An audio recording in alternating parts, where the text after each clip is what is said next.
the town side. So this is going to be laptop replacements, displays for desktops, digital signage, server infrastructure, body cameras, and in-vehicle recording devices for the police department. These are systems that need to be replaced. Need to be replaced periodically just to maintain manufacturer support and security support. So it's something that needs just regularly scheduled replacements. Sometimes that varies depending on when different things need to be replaced. But it's something that we need to fund.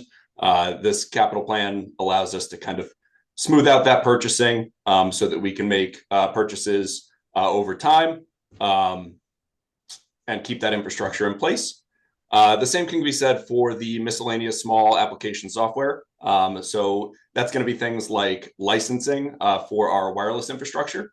Some of those licenses can be purchased for a 5-year term, and that can be staggered in over time. And so there's different aspects of renewals that'll happen different years.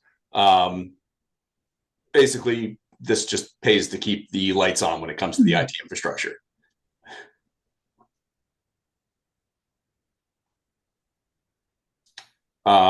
Yeah, beyond that, not a ton to go into detail. Stacy, I'm not sure if we need to dive into specifics or, yeah, I mean, that's the summary of it. Great. Does anyone have any questions for Aaron? Janet, I see your hand raised. Yes. Hi, Aaron. Hi, nice to meet you. I work in a corporation with, obviously needing these upgrades too, and working with our IT department.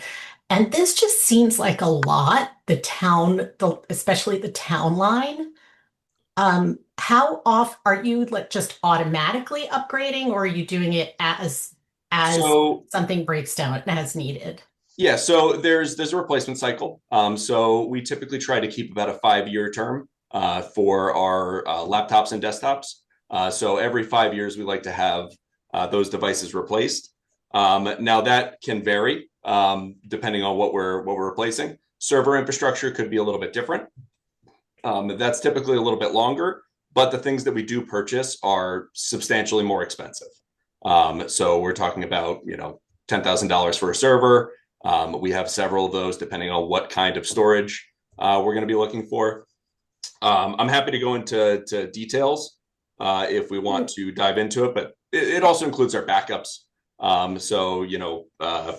I'll say this year we had about $13,000 of that is going towards our backup infrastructure to make sure that we're resilient against cybersecurity attacks. So if there was a ransomware incident, we would have offsite backups to allow us to restore for that.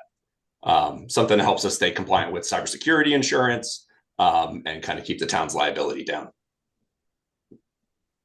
And so this is the cycle, the dollar amount seen here, you're normally spending that then. Yes, it can ebb and flow. So there might be some years where we spend more, some years where we spend less, but overall it nets out to about zero. Is that fair, Stacy? Yes, you can even see in 25-26 what's anticipated to be spent this year. But yeah, it depends, and it is a reserve fund, so the funds will roll over if there's more expensive purchase in the following year. But yeah, it's basically the obsolescence, replace 100 and how many employees, keeping those on a cycle. And I do think, Aaron, correct me if I'm wrong, the first year of a big purchase, the maintenance for that first year would also be included in that number before yes. It becomes an operating expense. So that's also included in here. That's correct. Thank you. Al, I see your hand raised. Oh, good morning, Aaron. Good morning. What is the status of the connectivity between the various town locations? Is everything now connected by fiber optic? So it, again, varies depending on the building. A lot of our buildings have a connection that's not directly fiber. So we have direct fiber between certain buildings, but a lot of them use a VPN tunnel. So they go out over a business connection. through one of our ISPs that connects back to the town central location, but it's not a direct connection. It's just more cost effective to do it that way.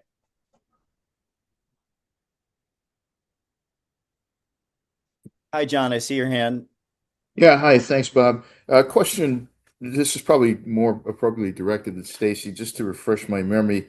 If you look at the bottom column of each of these fiscal years, there's a running capital budget balance. How do we arrive at that number? Yeah, so that's basically what's left over at the end of the year. So at the end of this fiscal year, we're looking at a balance of 280,000 that we're keeping in there for either building up balances in the future or for things that don't, large things that don't come up that we're not expecting. And then when you go to the next year, the 215,799 comes out of that number. That's what we plan on spending out of the fund. And then the 242,880 is what's going into the fund Yeah. through the budget process, leaving an ending projected balance at the end of 26-27 of 307. Okay. So those annual capital budget numbers are basically budget on budget numbers there. You don't have anything to do with drawing from the unassigned fund balance or any other fund that No, we this potentially goes need to explain. this goes through the budget process. When you vote for the Got budget, it. that number is in the referendum. Great. Thank you. You're welcome.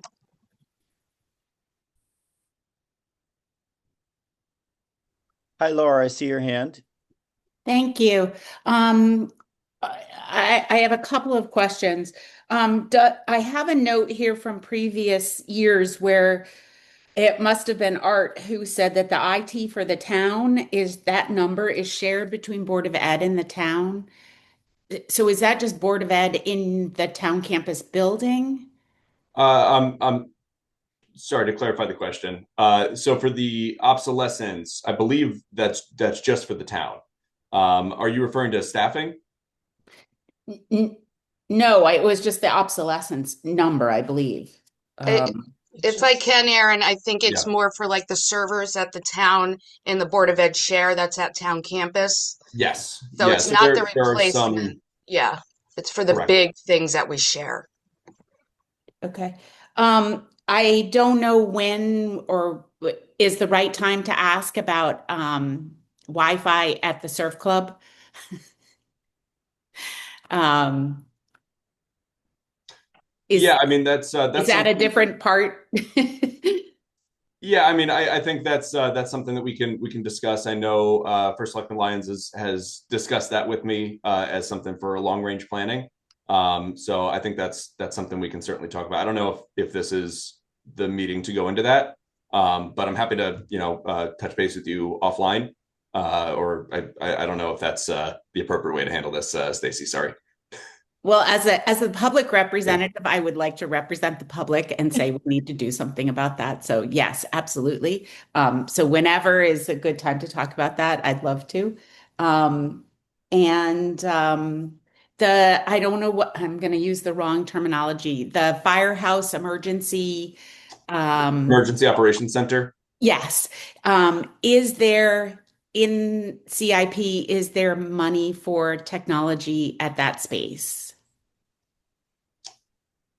And maybe Ben can chime in on this one because I think that's next on the list. But this would cover maintenance and ongoing support of the Emergency Operations Center, but it's not going to cover the construction and implementation of new technology. Yeah, so the EOC project has a very limited what we're calling an FF&E budget. It's $125,000 as it stands right now. Some good news the committee is going to receive next week is we have about $20,000 we're going to be able to put towards that because our pre-construction phase came in under budget. So we're trying to kind of build on that balance where we could save money through the construction process. But that 125 is not only for technology, that's for furniture, that's for actually putting in the video wall system at the in the EOC itself, which is about $100,000. So that money is going to go quick. But yeah, that we're trying to contain as much of that as we can into that EOC project. Okay, thank you. Were there any other questions for technology? I did get a note from Austin, and I'm promoting him. He can give Laura a little bit of an answer on the surf club. Oh, great. Hey, Laura, Stacy, thank you for promoting me. So there is public Wi-Fi at the surf club. Yeah. Definitely not the entire property, but in the area around the building, the playground, the parking lot. Not out all the way to Garvin Point, but if you want to connect to Wi-Fi calling or access the internet, you join the public Wi-Fi and people use it all the time. Yeah, I mean, I think as there's a distinction between wireless Wi-Fi and cell service, and I'm not sure if I think that's an important distinction because we do have wireless there, but cell coverage is spotty to be generous.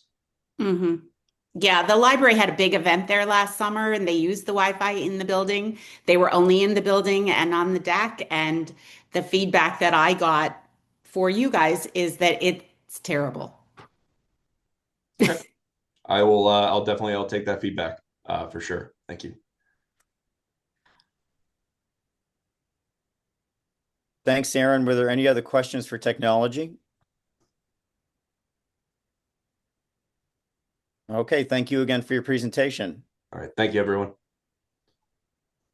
Second item to review, we have the town facilities, and it looks as though we have both Peter and Ben on the agenda for this item.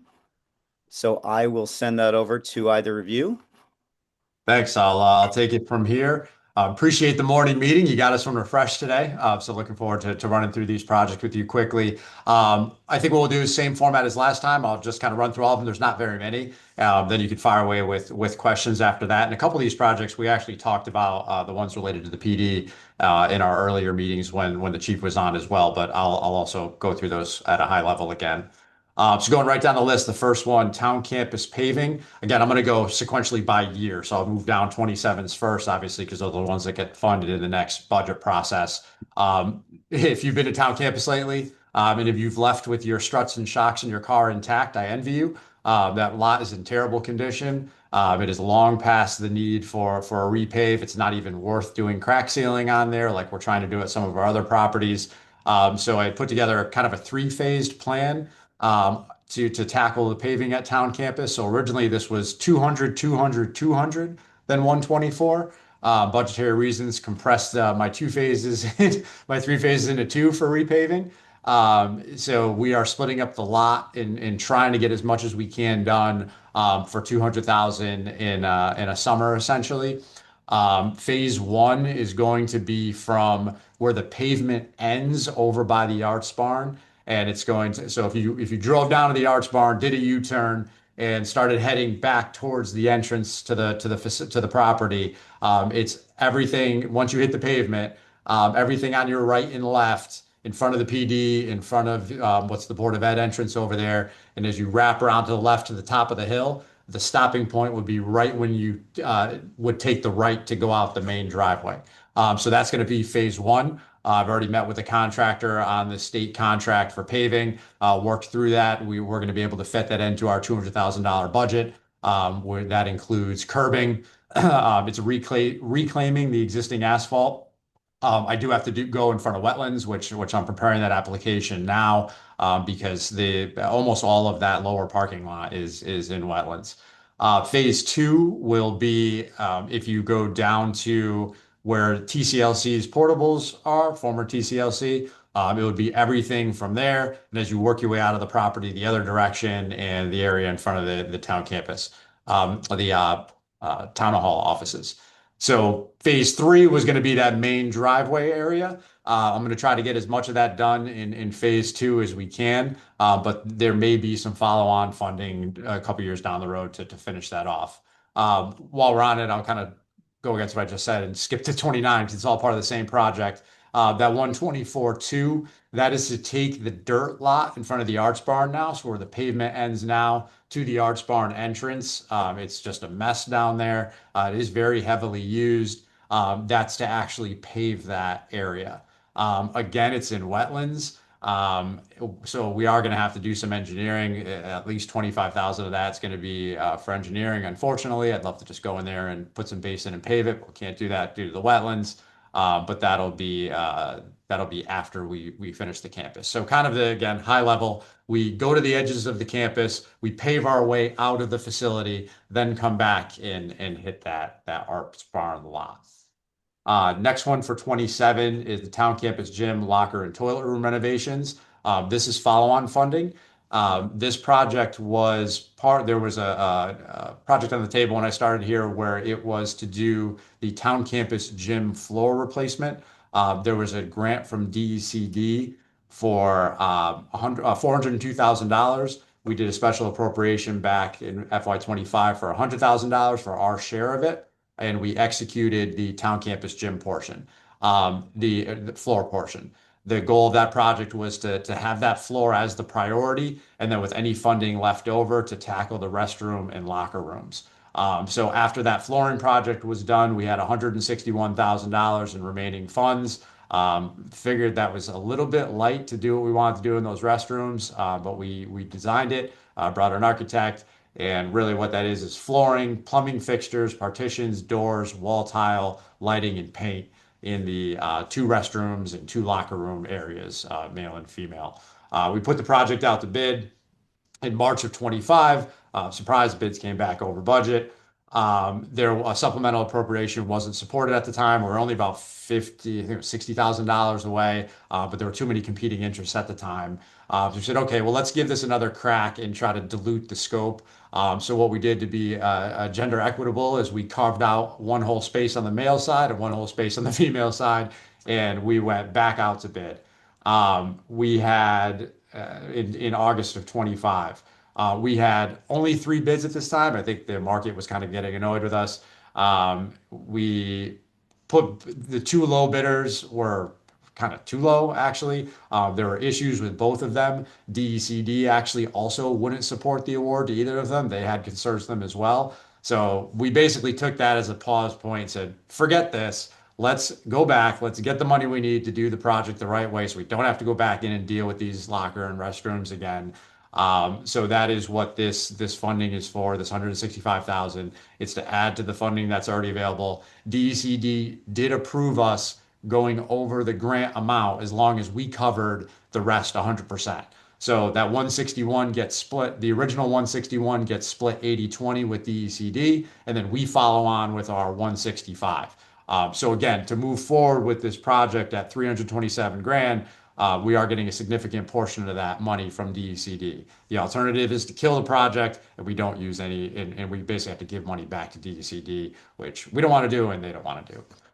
So an opportunity to get this right. The project's designed, no more architecture fees are necessary.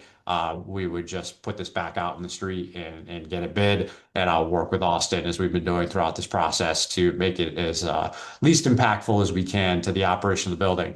We were actually planning on doing this project fully occupied. We're going to put some porta potties outside while the restrooms came down, but try to do as little impact because that's a very heavily used space. Moving on to the police facilities, storage, and garage addition. I won't spend too much time on this because we talked about this, like I said, at our first meeting. But this is to put a 48 by 30 storage building in the rear of the police department. We've actually started to do some site planning for it. We have SLR engineers involved with it right now. Just got the first draft of a site plan yesterday. It's going to fit nicely in an area behind the PD that was actually always slated back in the early 2000s as room for future expansion. This element was taken out of the original project. So this will be a combined storage space and I don't want to call it an operational space, but they will have the ability to like clean out vehicles in there. But they want to get their couple specialty vehicles out of the snow, keep them undercover, have a place for motorcycles. It is going to have a floor drain. The floor drain is going to go to a cistern essentially. So there's no stormwater implications from that. There will be a sink in there, just a wash sink that'll tie back into the building. It will be heated, but not production heated. So it's not going to be 80 degrees in there, is to keep it a minimum 55, 60 degrees or so. It's a 3-bay building with high bay doors. Should serve them fairly well. We have actually, like we talked about last time, I've engaged a contractor off the Easy IQC CROG program. We built our budget number based on that, so that's a real number. Because if this is a go, we're gonna actually try to execute this summer, maybe build it in the fall. Next one is police facility roof replacement. So this is just the shingled roof that's on the mansard that goes around the PD. So really a simple job, taking those shingles off, putting them on new ones. They're basically household architectural shingles in that area, and that'll finish off the roof at the PD. The other flat roof sections at the PD have been done over the years. We just did the last portion of EPDM on the south side last year. So that'll finish it off. Next one down, security improvements. This is the sister project to the 75,000 that you saw with the Board of Ed on Monday. This money is really kind of controlled by Aaron and his department. We ride shotgun on a lot of these projects to assist as we're planning security upgrades to the building. It's a level funded account so money's there when improvements are needed. We also do things with that money like entry doors, physical security as well. So good funding to have.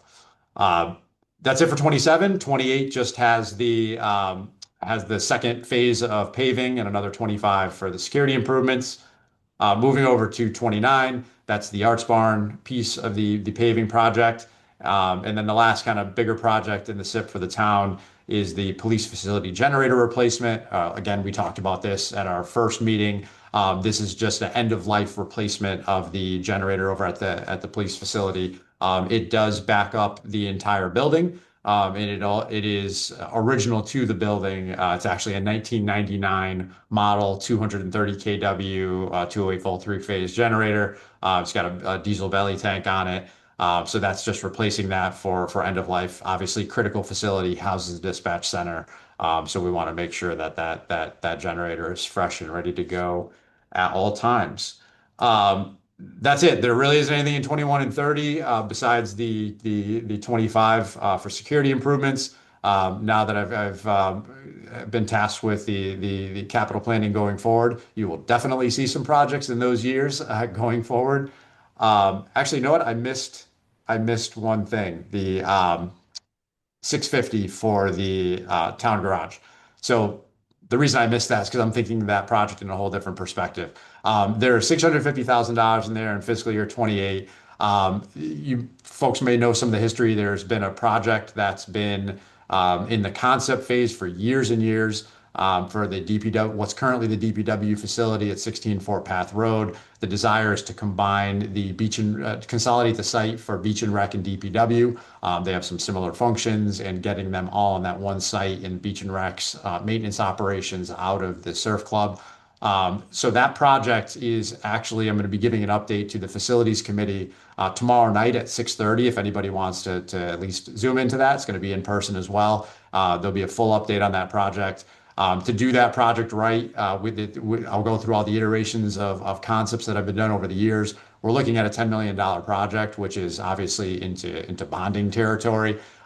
So that 650 is a remnant of that project being looked at a bunch of different ways and trying to piece out parts of the construction. Again, I started on this project back in December. This December, I was engaged with it. And there just really isn't a good way to phase this project out in any meaningful way. So I think that 650 is kind of in there as a placeholder, but I'll just go out and say it's not something I would support going forward. I think we should talk about the property as a whole. I think that's kind of why I skipped over it. There is also $100,000 in there for Beach and Rec Surf Club improvements. I have not been involved with that to date. I don't know if that might be altered as well because Surf Club is undergoing master planning, but Austin might have some detail on that if he's still in a promoted status. Thanks, Ben. So yeah, that's just future money for when the master plan is finished to sort of put money into potential projects or what the projects will be that come out of the master plan as a whole. Sounds like kind of just as needed follow on funding or to get by until some of those improvements are made. Correct. Okay. The other thing on there is for FF&E, townwide FF&E. That's really a HR prerogative. That's been a level funded account for years for furniture needs as they come up. Again, facilities isn't really involved in that. It's managed through HR. But I think that's been a pretty successful program over the years to fund it that way. That's it. Happy to take any questions. Thanks, Ben. John, I see your hand raised. Yeah, hi. Thanks again, Bob. Ben, that was a very nice presentation. Thank you. I just have a follow-up question about the police generator. Mhm. On page 34, your supporting documentation says it's a 1999 model Mhm. and it is end of life 25 years. Would it be reasonable to move that expenditure up to a sooner fiscal year, if you will, if it's at its end of life already, and then potentially substitute a delay in other projects? It seems like it's a critical issue.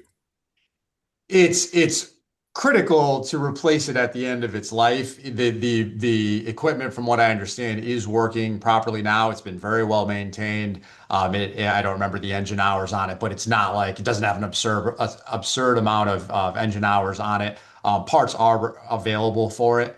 And if we really had a disaster where we had to operate the building for multiple days and that thing was taken offline, we could explore a portable generator. Again, I say this like when you guys heard from Sam DeBura and asked him about his radio projects. I mean, you give me the opportunity to do it sooner, I'm definitely going to do it sooner. But there is nothing glaringly obvious when you look at that machine that goes like, oh no, we have to do that tomorrow. Understood. I was just thinking that, and then I'm not picking any particular issue just for any reason. Just for example, is like, do we perhaps delay bathroom renovations in order to have a generator? But I see if you feel it's safe to wait another 2 years, I would respect your professional opinion on that. Don't jinx me now. It's going to break down tomorrow. But just to kind of talk about that as well, because it's important. You guys are going to hear me talk in the coming years about project mix.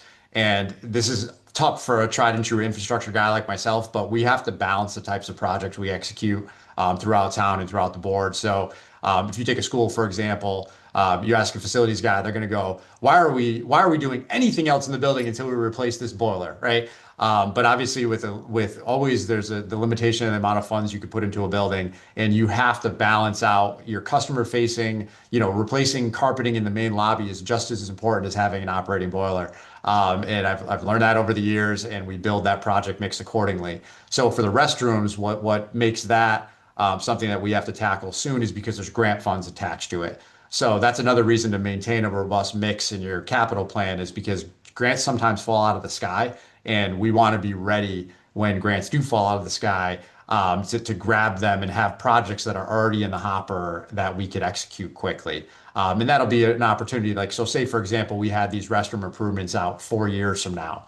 And then all of a sudden DECD approaches us and they say, hey, we've got this grant program. We can fund 75% of that, but we've got to do it in the next year. Okay, well, that's something where we go, all right, the project's pre-approved conceptually. Now we just work on the financing to push it forward. But we definitely want to maintain a good project mix of infrastructure versus things that you need to add operationally, and just kind of, let's call them cosmetic as well.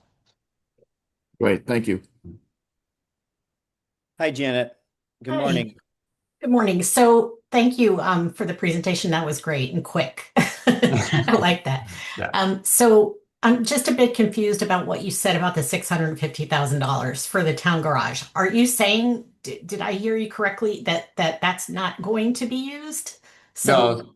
So I kind of took ownership of this capital plan like a month ago. I really did not build this plan. But the DPW project has been in flux for years. And I've just gotten involved in kind of reverse engineering the story behind it. And I think that there's been money for DPW in this SIP, going back over the past couple of years in various ways. There was money for a salt shed in there one year. And then there was, originally there were 3 phases of construction totaling multi-million dollars in here. So my thought, and Stacy might have some more history on that as well, but this 650 was put in there of, we know we have to do something. We don't know if we're going to be able to afford the 10 million. So if the 10 million falls flat in its face, let's have something in there to at least, so for example, the salt shed is on its last Okay, legs. yeah. That's what That'll this cover was. something.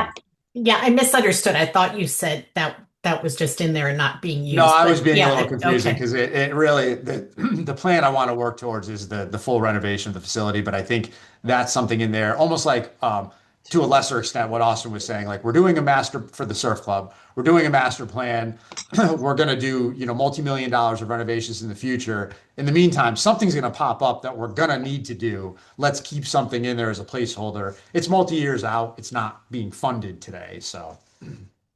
Yeah, and if I could just clarify a little bit, that was for the moving of the salt shed. It was trying to get ready for the next phase.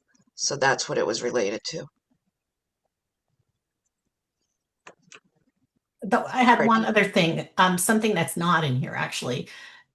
So I know that the restrooms at East Wharf were renovated on the outside, the building was renovated, but the inside bathrooms, the inside were not touched. So I thought I heard Scott or somebody say that that was slated for this year, and I don't see it on here. Is that something that got pushed aside or still planning to do? That's Beach and Rec in Boston. Yeah. There. So that wouldn't be a capital improvement project. That would be something that my guys handle out of Okay. current budgeted items. Okay, thank you.